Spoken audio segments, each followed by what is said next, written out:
Друзья, всем привет! Вы смотрите Special на Найза Дай подкаст. Сегодня у нас в гостях боец, который выступит в соглавном бою Найза 67, Казбек Сагын с Мурили Дасильвой. И сегодня у нас в студии прекрасная Виктория, ведущая «Один на один без перчаток».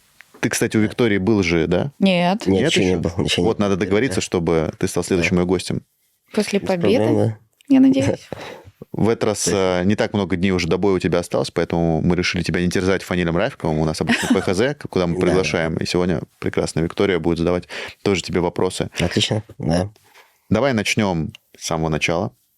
1 год и 3 месяца ты уже без боев сидишь после боя с Багдатом Жубанышем, боя, который всколыхнул Казахстан, о котором говорили за пределами Казахстана. И на самом деле, если смотреть про какие-то большие бои, где дралось 2 представителя Казахстана, то ваш, наверное, такой единственный, который на самом деле всполыхнул, да, мир ММА, которого еще обсуждают. И вот почему так долго ты сидишь без боев, без всего, хотя ты мог бы на самом деле как-то конвертировать вот популярность того боя тоже в какие-то громкие истории? Да, Миш, хороший вопрос. После того боя, как-то, знаешь, был момент, ты знаешь, я очень сильно гонял. Очень сильно. И в какой-то момент после боя как бой все закончилось, я как бы себя отпустил чуть-чуть.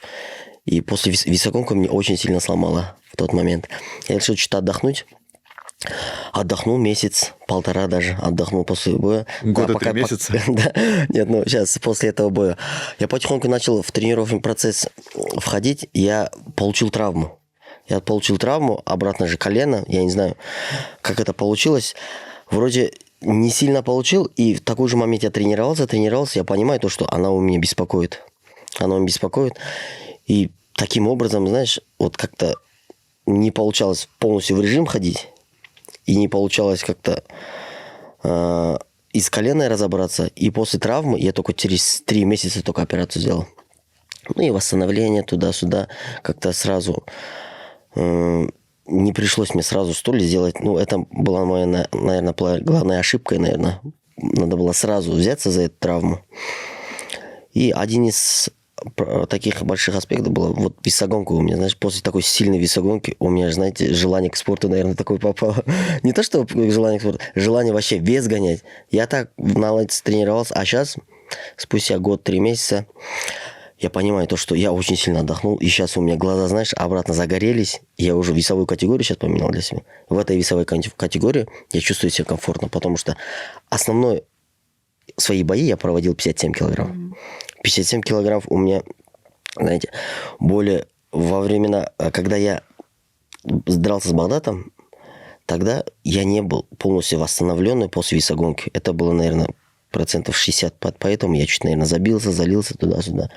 А 57 я сейчас много не гоняю, я сейчас, наоборот, жду этого боя, как предстоящего с бразильцем, чтобы показать, где я чувствую себя комфортно и где я бью сильнее, чем в 53. Вот. Я бы еще хотела об этом бое поговорить, Казбек, потому что, правда, мы несколько раз его выкладываем на наш YouTube-канал, и каждый раз он набирает огромное количество просмотров. И, конечно же, огромное количество комментариев. Причем, ну, ты же читал, да, наверняка все комментарии. Никто не остается равнодушным, там бесконечные вот эти вот споры идут. И я, знаешь, хотела тебе такой вопрос задать. Вот вспомни свои ощущения после этого боя. Вот понятно, что эйфория, тебе подняли руку, тебе одели пояс. Но потом на следующий день, когда ты вот увидел все то, что люди пишут, что ты не выиграл, что выиграл Багдат, что ты в тот момент чувствовал? Знаете, я посмотрел, я в ту же ночь посмотрел бой. Я в ту же ночь, потому что было после боя же там, освистали же меня. Я в ту же ночь посмотрел бой. Я для себя анализ сделал, но я не понимаю, я и в сторону Багдата своими глазами, и в сторону себя. Но я не понимал, как я мог проиграть этот бой. Ну да, возможно, бой был ничейным, возможно. Но чемпион-то должен оставаться чемпионом. Поэтому для нас же реванша это было, наверное, лучше, когда подняли мою победу, мою руку. Потому что следующий бой, у нас сейчас вроде что-то там нарисовывается, что-то интересное. Я буквально вчера прочитал. Да, он ответил тебе, да? Да, он ответил, то, что 55. 55. Для меня было удивительно, честно. То, что я такой сижу, я такой кушаю, у меня аж настроение поднялось. То, что он, типа, дам ему бой, типа. Хотя, на самом деле, он говорит, типа, дам ему бой. Шанс 50, он да, хотя я должен давать ему, что ли, лицом. Но я прошу ему 55. Хотя у него есть полная обоснованная версия, то, что он будет, типа, не буду подниматься 53. Это да, согласен. А он тут написал вчера то, что, типа, давай сделаем этот бой 55. Это же на следующий год, это же такое большое событие же будет. Поэтому... Это, по-моему, будет самый ожидаемый бой Да, вообще. да. А сколько ты сегодня весишь? На данный момент 66 килограмм. Ну и в 53 просто уже невозможно спуститься. Ну, знаешь, Миш, я очень сильно гонял. Я во время Осетии, знаете, вот я весил 67 килограмм. В Осетии я весил 67 килограмм. Еще такой тренера спрашивает, что вес, как нам? Я говорю, нормально, 63 килограмма. Говорю, что такое. Но в Осетии там невозможно было вот это все, культуру покушать. Там. Я, короче, там конкретно еще больше набрал там. И когда уже уехал оттуда 64 килограмма уже. Как-то уже более-менее начал. И вот последние килограмма... Ты знаешь, последний день в бою с Багдатом, перед весогонкой, я на последнюю ночь согнал 7 килограммов. Ого. Ты представляешь, я никогда не думал. Я тут думал уже, вот каждую минуту, каждую секунду у меня эти мысли по ощущениям. А вдруг я сейчас сломаюсь, да? Я же сейчас же пояс оставлю. Ну как так это возможно? Да ты что, я тебе, короче... На минималках наменял, у меня же на последний там сколько? 800 грамм осталось, у меня глаза не видят, у меня двоится, троится в глаза. Я говорю, давайте помоем глаза, давайте этот... Я испугался, прикиньте. Меня чуть успокоили, нормально, там 800 грамм осталось. Вот. Так что 55 килограмм это нормально, потому что 2 килограмма это какой этот шанс, правильно же? Но Я буду то же самое, то же самое мне тяжело будет, то же самое, ну, хотя 2 килограмма, хоть не ослепну. Казбек, вот получается, тебе и физически было тяжело, да, перед этим боем, а потом еще, ну, я думаю, что эмоционально же тоже тебе было непросто, потому что ты видел весь этот негатив и весь эти поток комментариев. Вот скажи, я все-таки хочу, знаешь, понять, насколько тебя это эмоционально задело. Знаете, ну да, я к этому вопросу вернусь, я чуть-то отошел. Смотрите, на следующий бой, на следующий день, да, я себе говорил, нет, я выиграл, и рядом и тренера все говорили, Казбек, все нормально, ты не обращай внимания. Потому что я так смотрю комментарии, там Ахдубинский за своих очень сильно топит. Угу. И там пишут всякую... Я стараюсь это... Ну, не принимать близко к сердцу, ну, по-любому задевает. Конечно. Знаете, я по-любому, я как бы особо не читаю комментарии. И по сей день у меня, короче, заложено, я комментарии вообще не читаю. Где-то что-то может, когда открываешь интернет, где-то что-то может вылазит, а так основное там было 90, может 80% негативно. Ну, я понимал это, и как-то, знаешь, мимо ушей как-то что-то... В этот момент я больше часть семьи отдался, короче. И после боя с семьей, там вот это все. И как-то я понимал то, что у нас бой должен состоиться. Я обязательно думал, знаешь, вот это была какая-то для меня внутренняя вот эта, может, злость, что ли, такая, да? То есть на реванше это будет совсем по-другому. И таким образом сложил то, что я для себя знал, то, что 53, для меня будет очень тяжело. И я потом говорил, где-то что-то в интернете газовал, что-то давай 55. А Нурбек Карабалам мне говорит, он не 55 не согласится с тобой. Хотя он уже после этого провел же бой в 57. Багдат? Да, он дрался в 57. Где он дрался? Я могу сейчас посмотреть, но мне казалось, что он дрался в 57 после этого. Да? Один раз, да. Ну, понятное дело, что просто его вес 153, но в целом... А что он тогда? Сейчас, получается, если он тебе сказал, что он как бы согласен в 55, это будет промежуточный вес? Промежуточный вес, да. То есть здесь никакой титул не будет оспариваться. Да, это просто для вас, для публики Казахстана. Да. То есть вопросы остались. Вопросы остались. Да. Для меня большие вопросы остались, потому что я думаю, следующий год... я сейчас об этом не хочу задумываться. У меня сейчас впереди вот бой. Да. У меня сейчас еще, наверное, как минимум в этом году 2 боя. Дай Аллах. Я хочу вот этот бой вернуться, показаться, посмотреть, в какой я форме, показать, проверить себя, да. Простое, да? Да, конечно, год, 3 месяца. Это тоже хороший большой такой разрыв, потому что я дрался периодически нормально, и сейчас после травмы еще хочу посмотреть, в какой я форме. Потом в конце года еще, если дай Аллаха пройду этот бой, в конце года меня ждет еще Диас. с Диасом сколыхнулись бы мы. По поводу Диаса, я посмотрел по поводу Багдата, он дрался в Алаш Прайде, но там вроде промежуточный тоже вес был. 55? По-моему, да. Ну, лучше уточнить, но вот в Алаш Прайде он точно дрался, а у них нету просто... с бразильцем он дрался, Да. точно. С местным. Ну, лучше уточнить. Вот. По поводу Диаса и Рингаипова, я просто помню, когда ты победил Джона Шинка, Ага. я тогда у тебя брал интервью, и ты сказал, что на самом деле тебе тогда не очень было интересно драться с Багдадом. Ты сказал, я вообще хочу в 57 перейти еще тогда и подраться с Алиби Идрисом. Когда он был чемпионом. Да, когда он был чемпионом. И все еще просто хочется получить пояс в 57, правильно? Да. Я говорил то, что я в любом случае буду идти к тому, то, что стать чемпионом в 2 весовых категориях. Потому что это у меня бешеное желание, оно до сих пор есть. Сейчас у меня, в принципе, нарисовывается. Сейчас после этого боя я, должен подраться с Диасом. Уже как-то, знаете, вообще у меня в голове представление такое. Дай Аллах, я заберу 57 пояс, то есть 53 Багдад чемпион. То есть мы в промежутке деремся, и никакой пояс не будет оспариваться. Понимаете? В принципе, это Багдаду будет хорошо, и, наверное, и мне, потому что мы можем и 57 подраться без проблем, оспорить мой пояс, например.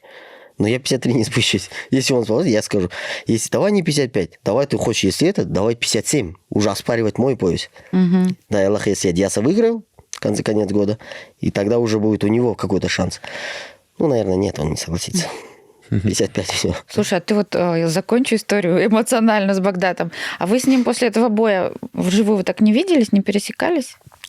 Так, после боя нет, не пересекались. Нет, пересекались. А вот ты думаешь, вот, вы встретитесь где-то, не в ринге, допустим, а где-то, у вас друг другу пожмете, поговорите? Да, конечно, я поговорю. Просто какой-то последний момент, не знаешь, мне чего не понравилось. Когда я бросил вызов Диасу, то есть я сказал, у меня есть план туда-сюда, потом хочу Багдатом, потом... И в интернете пошла такая жара, и обратно же вот это вот не говорить, какой боец не имеет права вызывать какого-то бойца? Я сказал, у меня это и спортивный интерес, я же не буду его там... Они там вдвоем берут, меня, типа, Ержан, проснись, там туда... мне честно, как мужику стало неприятно. Я говорю, что в этом такого? Я хочу Диаса выиграть, я хочу у него пояс забрать. Ты-то тоже хочешь у меня пояс забрать? И у них там вот эти вот, как обычно, налетели его фанаты. Я говорю, хорошо. В целом, легитимная история, когда чемпион из одной весовой дерется с чемпионом из другой, там тот Волконовский, Махачев. Так что, в принципе, ты мог и сразу, наверное, получить бой за титул в другом весе после того, как забрал. А мне давали, кстати, да. Я не скрываю, мне говорят, давай сразу в декабре подерешься с Диасом. Я говорю, я не хочу пока драться, 5 раундов, потому что у меня было простой, тем более травма. Давайте я продышусь чуть-чуть, да? Там, А потом, я говорю, мне бы было бы хорошо сразу подраться с Диасом. Но мне для этого, я же не говорю, если бы я подрался, я по-любому подерусь с ним в конец года. Давайте до конца года я сделаю один бой. Потому что это мой же маленький промежуток же, это мои проблемы. Типа, я подрался, я обратно не буду отдыхать и сразу буду готовиться к Диасу. Вот. А кто опаснее? Ты пытался анализировать, Багдад или Диас? Диас... Он такой, знаете, он такой более вязкий, он такой но он не опасный, Диас. Почему? Потому что он такой не особо ударный. Да, в партере он где-то что-то, но в борьбе обратно же.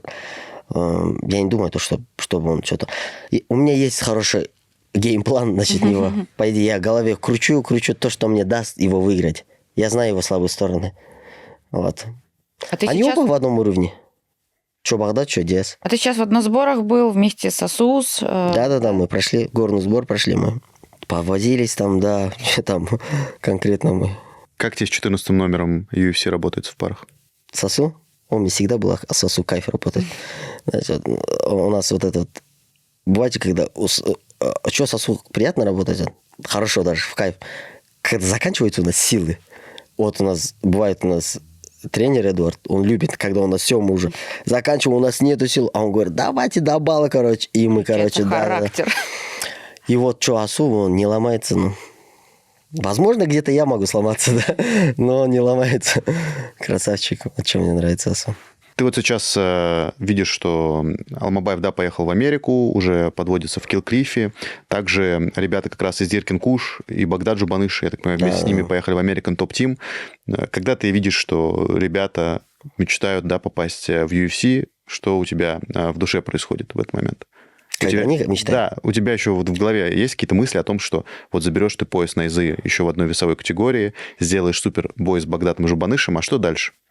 А вот я и запланировал на ИЗе вот эти 2 боя, 3 боя, да, на сегодняшний день. Больше я думаю на ИЗе, а дальше у меня есть планы, да, потому что тоже ведутся какие-то там дальние переговоры, это что-то, мы где-то с ОСУ можем, вот это сам, есть определенный этот.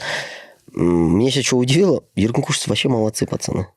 Они, знаете, вот коллективно собрались все, и все в один момент что-то это...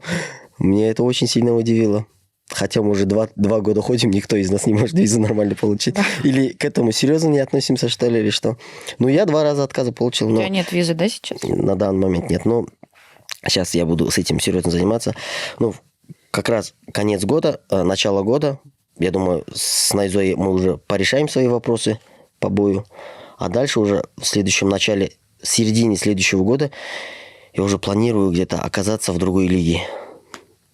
По большей части. За океаном, да. Это очень сладко так звучит. Да, это вот так. Ну, работая с Алмабаевым, ты понимаешь, что ты можешь тянуть уровень UFC. Да, конкурировать уже могу. Дарлин. Будь чемпионом в бизнесе. Доверь рутину Дарлин. Друзья, наша команда создает уникальный контент в рамках нашего промоушена. У нас происходит здесь интервью, снимаются подкасты, монтируется много-много видео-контента. И видя, как многие из вас, которые посмотрели это видео, являются не подписчиками нашими, мы, конечно, хотим попросить вас, подпишитесь. Для вас это 5 секунд времени, даже можно сказать секунда. Но для нашей команды это очень большая награда от вас. Так что не жалейте комментариев, лайков и подписок. Ждем вас. Вот этот год, который ты залечивал травму, мы тебя увидели в другом качестве, очень интересном. И ты армию поклонников завоевал в шоу «Лебез Лебез», да? Расскажи про этот опыт. Тебе вообще понравилось? Мне очень сильно, потому что мы по сей день с ними общаемся. Они, кстати, приедут, все такое будет поддерживать. Но во время, да, я говорю, когда отдыхал же, мне предложили, я так долго думал, в оконцове согласился. Ну, проект вообще прошел мне на пользу, по идее. Для моей фан-базы. Медийки точно. Да, для медийки точно вообще, да. И как-то свою... Я же давно же пел же. Я даже бывал сочинял песни. Я вот эту свою, получается, как правильно... вот эту сторону певца, наверное, я более там раскрыл, наверное, вот эту сторону таланта. И классно было вообще, блин, мы сейчас, это уже сколько, больше полгода прошло, так как это. Вы с Актутой подружились, да, тоже? С кем? С Актутой. С Актутой, да. Она, кстати, в Алмате, она там нормально сейчас качает насчет Найзы сейчас. Да, она же нам гимн написала. Да. Она вообще такая, ну, молодец. Она тоже приедет. Давно не виделся, кстати. Но, да, очень большая сейчас приедут они, будет все классно. И по сей день. Они мне, кстати, тоже предлагают, получается, Ада-Медиа же, это, получается, национальная Казахстанка. Они говорят, давай после боя мы тебя, говорят, еще пригласим, говорят, на этот шоу «Маски», говорят. Я говорю, было интересно, короче, говорю, но у меня, говорю, сейчас бой скоро, уже сейчас у меня отдыхать не буду. Но в любом случае, я им, вообще как персонаж сам, вообще как спортсмен, я им очень сильно понравился. И по сей день мы с продюсерами когда там общаемся. Когда ты пел «Пияла», ты был вообще неотразимо. Кстати, «Пияла» вообще залетела. Почему-то, может быть, да, совпало все. В тот момент она была популярна, тебе так этот образ зашел. Мне вообще почему-то больше всего запомнился вот этот твой номер. Были хорошие номера, да, там, блин. Ну, я там, знаете, вот сколько там, месяц примерно был же. Но все-таки для меня так тяжело было. Первые 2-3 недели мы туда отснимем, улетали, прилетали. И первые 2-3 недели уже режим начал нарушать. И в конце 3-й недели уже, я говорю, я устал уже. Говорю. Действительно, блин, это не моя... Я говорю, мы уже сколько там, 15-10 эфиров отсняли уже. Я говорю, я устал, говорю, мне походу в режим надо возвращаться. И как раз в тот момент совпал то, что мы уже чуть-чуть меньше очки набрали. И мы вылетели. Я говорю, уф. Я говорю, всем рахмет. А ты думал уже насчет выхода? Просто у тебя есть довольно эпичная история, когда Азиз тебе на ухо шептал, ты там моргал, Да. а вот тебе бесплатно дарю идею, может быть, тебе на свой же выход самому петь, И выходить. потом, да, ты в костюме, а потом просто срываешь костюм и уже в клетку заходишь. Ну, хорошая идея, но пока я не хочу это ничего. Я лучше по своей песне соскучился, если честно. Под который ты всегда выходишь. Run the Stone, да, я под него сейчас хочу выйти. Кстати, что мне интересно, у соперник тоже под эту песню выходит. Ну, что, получается, одну за одной. Серьезно? Да, он мне еще говорит, что он под эту песню выходит. Мы Не знаю. посмотрели про твоего соперника. Да, мы хотим показать интерактив небольшой на Найза Дай подкасте. Я тебе сейчас покажу. Ну, ты же танцевальные номера тоже совмещал с выступлениями. Я хочу тебе показать сейчас танец, который он... Ты по его соцсетям не копался? Нет. Не лазил? Как тебе танец? Оцени. Веселый соперник. Сейчас я- Юбочка, конечно, вызывает вопросы, но... Блин, зонтик, конечно, бомба. Ну что, нужна оценка? Молодец, юмористический. Есть чувство юмора. Миша сказал, у него Харизматичный целая такой подборка танцор, да? хайлайтсов. Да, Да. с его танцами. Да? В юбочке с зонтиком. А он еще не раз танцевал, получается? Несколько. Молодец. Мы с ним Я Reddit сконнектимся что-то. Коллеги. Я ему, да. Может, Я его тоже что-нибудь затащить придумаю. на шоу? Может, только совместно костюм сделаем все. Только давайте без юбок, наверное. Да, точно без юбок. Тут у нас не поймут. Ты, не посмотрел его соцсети, но посмотрел ли его бои? Да, посмотрел. Он последний раз дрался в мае месяце, а до этого аж в 2021 году, оказывается. Получается, он тогда дрался активно. Он еще возрастной, да? По-моему, да. 36 лет, 36. если не ошибаюсь. Последний бой он выиграл Он в Мурадове. Мурадове, да. Это у нас... как- Бойцы из Азербайджана. Он выиграл Гусейнов вроде. Да. Эминов, да, вроде, нет? Или Гусейн. Да, из Я Азербайджана. помню, этот Эминов дрался он еще в Алашпрайде у нас. Вот. Я посмотрел бой. Ну, знаешь, мне кажется, на этом бою бразильцы вытянули.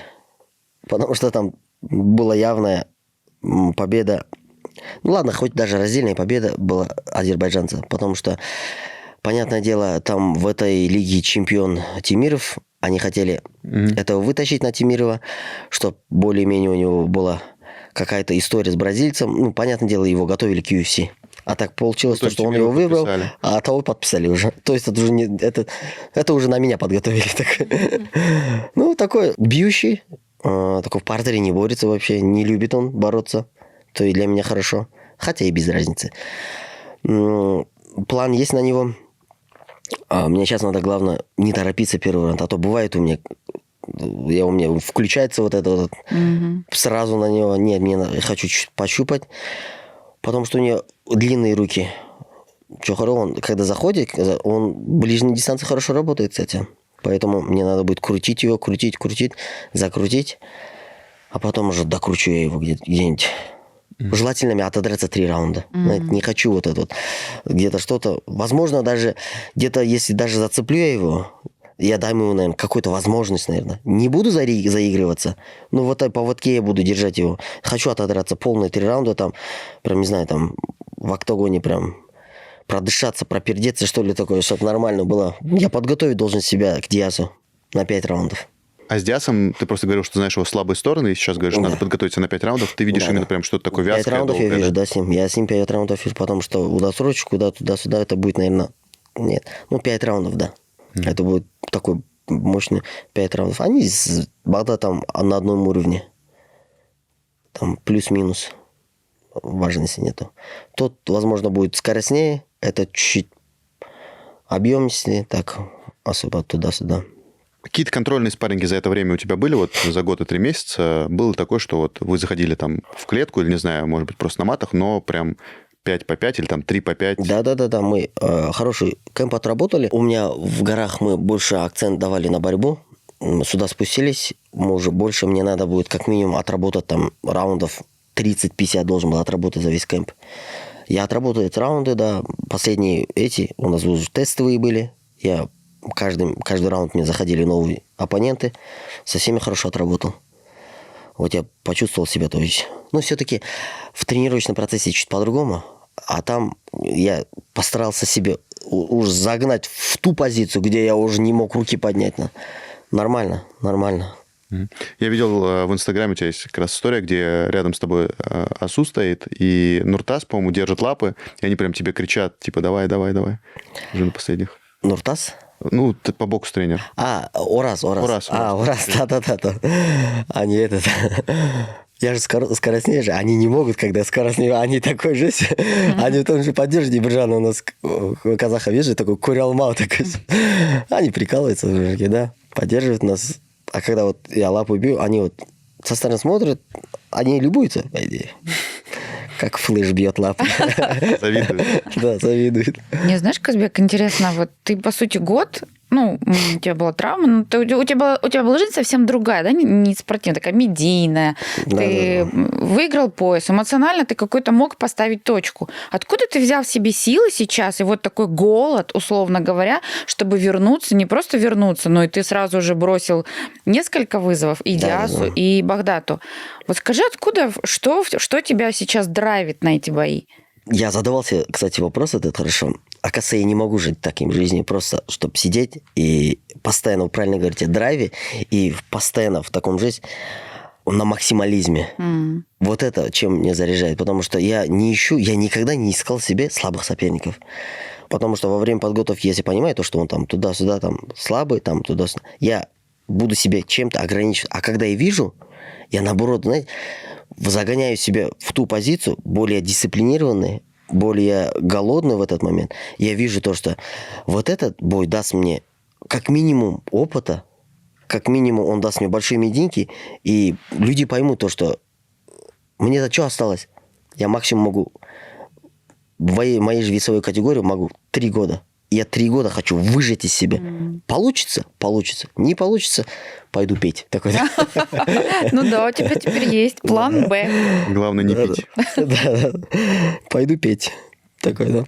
Ну, планов, конечно, много, но я за эти 3 года я дал себе четкие понятия, что главное, что, у меня вот травм, ничего не было, 3 года выжать из себя. А вдруг я через 3 года, Миша, окажусь в топ-5, да, UFC? Кто знает. Может, это у меня действительно... Может, Всевышний мне предопределил вот это все. А почему именно 3 года? Вот там, не знаю, смотришь на Жалгаса Жумагулова, он готов и дальше. В чем моя суперсила? Это, наверное, скорость, да? С каждым годом скорость, она пропадает. Я уже понимаю... Прям чувствуешь, да, это? Я это чувствую, прикинь, Миш. Я это чувствую. Мне 30 лет сейчас. Я понимаю, когда мне 27-25 лет, у меня скорость... начала, вот реально, там прям скорость была. У меня сейчас тоже хорошая скорость, но мне тренер говорил, после 30, говорит, ты здесь, у тебя, ты говорит, чтоб не клинолу на тебя, говорит, но после 30 у тебя будет потихоньку избавляться от скорости. А это, понимаю, прикиньте. То есть это физиологически тоже никакими тренировками не поддерживает? Нет. Это по-любому возраст свой забирает, да. 33 года я могу уже как-то удержать свою вот эту скорость, свою функцию. Функция, ладно, еще. А вот эта скорость, да, до 30 лет. Я просто не хочу, например, достичь вершины и потом уже потихоньку спускаться с него. Потихоньку спускаться, где-то что-то вот это вот волны не хочу. А вот говорят, что мухачи именно вот они раскрываются наоборот после 30. Не, наоборот. Нет, после 30. Это тяжеловесы. Это тяжеловесы, да, считают. Мухи, наоборот, внизу ходят. Раньше? Если говорить еще про какие-то звездные вызовы, сейчас Мухаммада Макаева, человек, который в 57 килограммов практически уже дошел до титула, уволили из UFC, не продлили с ним контракт. Да. И в целом, как я слышал, ему ищут сейчас соперников. А было бы интересно, вот действительно есть крутые бои, а потом вот либо Мухаммада как-то попробовать подтянуть в Найзу, либо, может быть, на какой-то другой площадке, но Флэш против Панишера. Блин, это большой бой был бы, кстати. Это хороший бой был. Ну, согласится ли он, ладно. Это согласится ли даже на площадке Брейва. Можно, он сейчас Брейвом, да, даже на площадке. Ну, очень хорошая идея, кстати, я об этом не подумал. Даже если вот этот бой у меня, вот этот 3 боя нормально пройдут, хорошо пройдут, почему бы и нет? Тогда у меня мединка уже на другом уровне будет. И вообще вот это вот... Сам я буду ментально готов на другом уровне. И почему бы не устроить? Плюс, условная возможная победа над Макаевым, она как раз точно откроет двери в UFC. Точно откроет. С Макаевым, да, было бы вообще классно. А ты английский знаешь? Я сейчас учусь. Учишь? Да, я сейчас Ты должен был учусь. сказать yes. Да, я сейчас учусь, я понимаю, то есть это мне по-любому нужно. Я сейчас последние 2-3 месяца очень начал прям плотно заниматься английским. Говоря еще о скорости, ты получил травму ноги, ноги как раз они и дают вот эту самую скорость, ну, все там удары начинаются с ног. Насколько было тоже тяжело осознавать, что травма тяжелая, ты без тренировок в какой-то момент был, и там вот сейчас нога, она стала такой же, или, не знаю, может быть, лучше даже после травмы? Что с ней? Ну, нога также, просто я на минис, когда оперировался, многие говорили, типа, полгода туда-сюда. Просто после операции я на 3-й день уже начал ногу качать уже. Через боль, да, начал качать. Просто я не знаю, подумал так, ее же надо же нарабатывать же, обрабатывать. Это же мышца же то же самое. Я подумал, от этого ничего такого серьезного не будет. Я буду то это боли на 3, 4 чувствовать.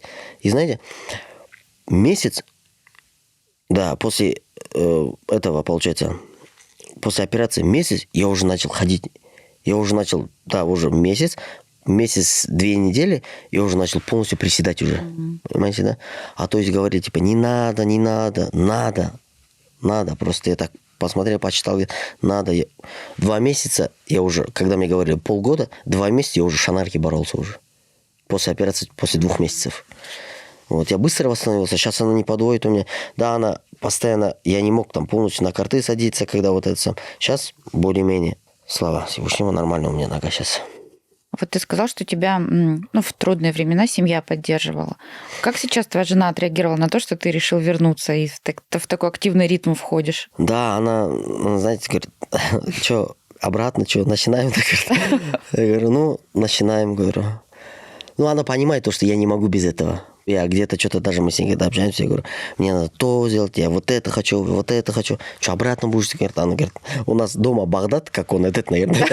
Что-то обратно будешь с Багдадом? Да зачем тебе этот все негатив, блеснгой, там вот это все, они сейчас Ахтюбинский на тебе напутают. Это говорю, хайп черный, он тоже хайп, говорю, потому что для меня хейтеры, это тоже хейтеры хорошие, это тоже публикация для меня хорошая. Как бы меня узнали бы с Багдадом, когда, если бы там после боя я бы там выиграл бы, ладно, даже, допустим, Багдад уронил бы, допустим, да, там все, они бы сказали, да, значит, за счет этого наш бой еще больше разогрелся. Это вообще сумасшедшее, да, было. Я вчера встречалась со своей подругой, которая вообще вне контекста, и я сказала, что мы завтра придешь к нам на интервью. Она была на том ивенте, она говорит, я ничего не смотрела, но когда вышли драться Казбек и Багдад, может быть, за счет скорости, за счет чего? Но даже я, знаешь, вспомнила это к тому, что люди совсем далекие от мира ММА говорили об этом бое, потому что, мне кажется, действительно это красивый бой однозначно. Еще и атмосфера зарешала, то, что были как раз ребята с Актюбинска, были ребята с Алматы. Я еще помню момент, помнишь, Казбек, когда ты выходил уже, и подбежала одна из поклонниц нельзя назвать, наверное, болельщица, и начала тебя еще сумкой бить. Ты помнишь этот момент? Нет, я вот это не помню. Мне, говорят, тебя сумкой били. Да. Потому что меня с клетки забирали же. А я знаю эту поклонницу. Она всегда на низу. Странно, что поклонница бьет сумкой. Да, прикиньте, она еще... Нет, она вообще ко мне хорошо относилась. Не знаю, что у нее там случилось. Что-то ты натворил. Да, я выхожу, она говорит, кто-то тебя сумкой бил. Я-то не знаю же. 100 человек было рядом. И там, представляешь, в сумочке был бонус $50 000. Его просто, да, руку взять. Не, я не знаю, она что. Она, походу, сестра Багдада. Что она так сильно отреагировала, как будто там.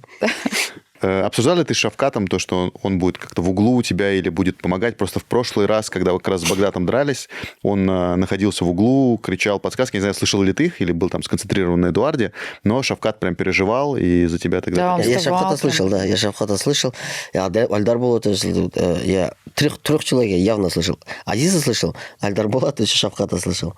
Да, я слышал. Ну, у меня... Я с каждым раундом становился все больше в этом бою, потому что я оттекал от этой борьбы, и у меня руки вообще не шли. Ватные были руки. Почему? Потому что я залился, не восстановился. Вот это все и сыграло мне на руки. Потому что не было возможности у меня нормально бить. Ну, как так я себе представляю? Как ты не можешь бить, если ты ударки силен? Как я не мог? Ну, я не мог бить там. Я вот так, как все у меня опухло все. И вот это все от тяжелой весогонки было. А сейчас будет интересно, вот на этом бою, как я вообще проведу. У меня борьба сейчас очень сильно выросла, чем вообще в Багдадом. Я сейчас думаю, я с ним подерусь. Нет, я с ним бороться не буду. Я буду с ним бить. Борьба выросла, но бороться не будешь. Не буду я с ним бороться. Ну, может, где-то что-то его в середине раунда где-то что-то один раз переведу, где-то что-то, что Подзатек. подзатек, да. А там дальше уже песенка будет моя играть. Как? Так а по Шавкату что, в угол его позвал или... Шавкату... Нет. Не общались даже. Если он будет на турнире, да, он, наверное, будет в сторону меня. Если он будет на турнире, как обычно. А так, в углу у меня будет, наверное, Фаниль будет. Эдуард, тренер. А у нас же 2 секунданта, да?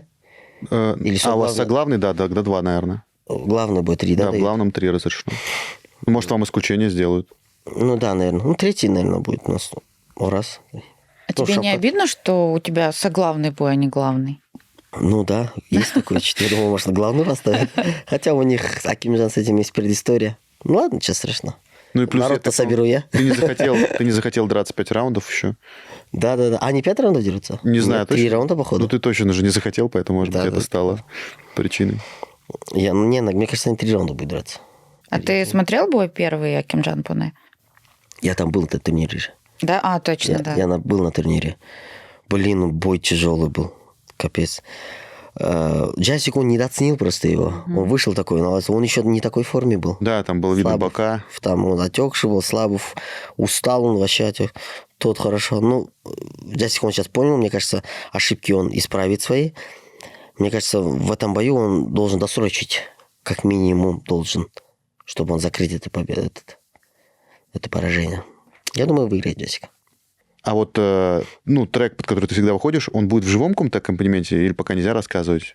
Блин, ну сейчас мы обсуждаем вот этот момент. Сейчас я вообще хотел, чтобы Гуля Сильбаева, знаете, вот она, в тот раз мы с ней вообще в караоке были, она вообще эту песню нормально так спела. Я говорю, ты давай, говорю, чуть-чуть этот самый, я говорю, может, ты споешь, говорю, на мой выход? Он говорит, да, конечно, давай. Гуля, с кем они пели-то? Пели-то Гуля с Дарьей, что ли, Мусаевой пели, оперная певица. Они прям четко спят. Я такой, будет что-то интересное, да? Ну, мы сейчас обсудим вот этот момент. А вот ваш комьюнити какой-то, певцов, ты им должен какие-то будешь деньги заплатить или просто по-дружески все это сделают? Не, по-дружески это. По-дружески. А ты заметил, что у тебя, например, выросла медийка, ну вот в плане количества подписчиков в Инстаграм увеличилось, тебя стали узнавать не только любители ММА, например, ты это чувствуешь? Да, конечно. Ой, я говорю, когда вот во время X-Lebes, говорит, мне вот, знаете, вот категория таких людей, вот, больше, плюс 40 где-то, они говорят, ты же X-Lebes, да? Я говорю, да. У меня было таких, как минимум, человек, наверное, 40 мне где-то вот так, знаете. X-Lebes, ой, вы кто-то молодцы. А вы знали, я же спортсмен же, по идее. Я вообще-то чемпион мира. Да. А если вообще пофантазировать, кем бы ты хотел бы в памяти людей остаться? Вот если бы действительно там представить такой момент, что ты бы стал бы супер каким-то певцом популярным, и с другой стороны ты стал бы супер там популярным бойцом, не знаю, чемпионом UFC, что бы ты выбрал? Какую-то супер популярность за счет голоса или за счет кулаков? Скорее всего, за счет кулаков, наверное. Потому что мы... понятное дело, спортсмены мы же любим тщеславие же. За счет артистов я не знаю, как у них там вообще там, но за счет кулаков, да и я здесь больше чем разбираюсь, и как бы больше чем это. Поэтому однозначно кулаки. Просто, знаешь, есть ощущение, что Димаша знают больше, чем Шавката. Я бы поспорила. Димаш, блин, он сейчас на таком уровне, он на мировом уровне, и Шавкат тоже на мировом уровне. Там, знаете, Димаша как уважает вообще? Вот Шавката, да, его понимать, да, он нокаутер, он 18 побед, 18 финишей. То есть Димаш, он единственный человек во всем мире, у которого есть 6 тактов. У нормального человека 4 такта. Это голос, типа, это вот, например, пано там с маленькой, октава, октава. А у Димаша он 6, понимаете? Это, то есть, один в мире человек, у которого 6, да. Это же Это как-то, это мутант, что ли, или как Не можно знаю. сказать? Типа, Про Шавката тоже говорят, что он уникальный по своим Генетический физическим фрик. данным. ну, Димаша, да, потому что его же, ну, Димаш-то все-таки же он, если судить по фанатам всего мира ММА и певцов, певцы же, где конечно. же это же капец там у нас. А ММА это только впереди десятилетия, мне кажется, они к этому придут, мне кажется. Ближайшее. Раньше как было, сейчас UFC же уже почти обогнал бокс уж. Обогнал. Ну, По финансам боксеры нет? говорят, что нет. Не, по финансам нет. По ощущениям, но да. По ощущениям, да. Потому что сейчас бокс неинтересно бокс смотреть. Раньше, да. Есть несколько боев, которые там все еще ждут. Там, когда Тайсон Фьюри выходит, вот сейчас будет Биттербиев против Бивола. Вот, в принципе, есть Ну, еще Битербиев, да, Библ. Усик. То есть есть еще боксеры, за которыми следят. Вот, В но... ММА несравнимо больше звезд, да, за которыми Ну, следят. не знаю, Ну, я просто ММА люблю субъективно. из-за этого. Я так не могу сказать. А боксеры спросишь, они скажут нет. Ну, каждый, да, сложный вопрос. делал свою сторону. Ну да, мы со своей стороны смотрим. Нам кажется, в ММА больше звезд. Не, она еще же с годами будет все расти же. Она же только молодой вид спорта. же. Мне кажется, нам надо уже Казбека отпускать, потому что все-таки на весогонке. Да, кстати, пойду посплю я. Да. Окей. Казбек, наверное, напоследок я что еще хотел спросить. Вообще, это надо было вначале спрашивать. У твоего соперника, мы просто говорили про твой никнейм Флэш, потому что очень быстро, у твоего соперника странный никнейм. Ты слышал какой? Щубери? У него Шакал написано. Шакал? Да. Я, кстати, Щубери, что ли, что-то там прочитал. Или что? Шакал написано. Шакал. Так что жди каких-то этих ударов в пах, тычков в глаз. Может быть, другой какой-то есть? Может, какое-то другое значение, я не знаю. Просто я вот удивился, я думал, что ты знаешь что-то про это, нет? Нет, вообще. Я там, когда мне дали его, я там посмотрел Topology, туда-сюда, туда. У нас просто было два варианта. Нам скинули, кто вот согласился, потому что там еще какие-то бразильцы, они там два варианта скинули. Мы выбрали, по идее, россиянина. У него там 6-0. Он в Исее дрался, он в серии побед, он такой хорошенький. Я говорю, давай с ним подерусь. Потому что, в принципе, без разницы, говорю, этот возрастной. Мы такой во время тренировок быстро решение приняли, вот это, того дали. Этот, короче, хорошо приняли этот бой. И на вечер они отказываются, короче. Типа, нет, мы не отказываемся. Я остался бразилец. Ему Джандарбек сказал, он все согласился, ну все, ладно. Окей, надо узнать историю про его никнейм. Если кто-то знает другие значения его никнейма, то напишите их в комментарии. Да. Спасибо тебе, интересно получилось. Мы не хотим, тебя сильно мучить, хотя могли бы. Но Да, спасибо. Да, подождем. Скорой встречи в бою. подождем уже, после боя и до. Друзья, а вы 22 сентября приходите на Булан-Шилак, покупайте билеты на бой Казбека. Также там будет еще 11 пар. Казбек дерется в соглавном бою вечера против бойца из Бразилии. Он, причем на серии 6 побед идет. Бразилец? Да. Молодец. А у тебя как раз 6-0. Или 5:0. 5-0 даже, да? Вот. Так что бой обещает быть интересным. Подписывайтесь на социальные сети Лиги Найза и на наш ТикТок, на наш YouTube. Не забывайте про наш сайт. Там есть, во-первых, все ссылки на билеты офлайн. Там же можно посмотреть трансляцию турнира Найза 67. И много чего другого. Можно еще голосовать за понравившихся вам бойцов. Если за тебя, Казбек, будет много голосовать, то еще и бонус получишь. Неплохо. Давайте, газуйте, ребята. Виктория. Да, Казбек, спасибо, что пришел. Да. Главное, без травм дойди и... Такая банальная фраза, но я думаю, покажите красивый бой. И честный. надо говорить. И надеемся честно. увидеть тебя в бою и с Диасом, и с Багдадом. Да, история интересная нарисовывается, так что надо ее, главное, реализовать. Да, главное мне вернуться сейчас, а там как карта ляжет. Все, всем пока. Всем пока.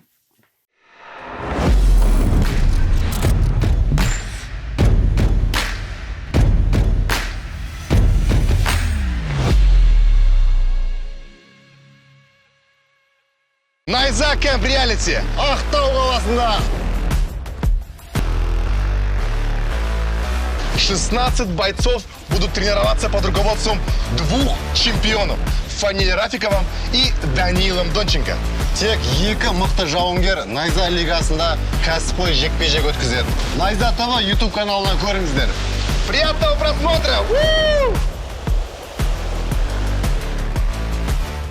Бизнес сегодня – это напряженные звонки, документы, отчеты и бесконечные встречи. Хватит тонуть в рутине и постоянном контроле. Доброе утро, коллеги. Давайте. Дарлин – решение всех ваших забот в одном месте. От документа оборота до заключения миллионных контрактов. Дарлин – это твой цифровой офис. Управляй бизнесом из любой точки мира.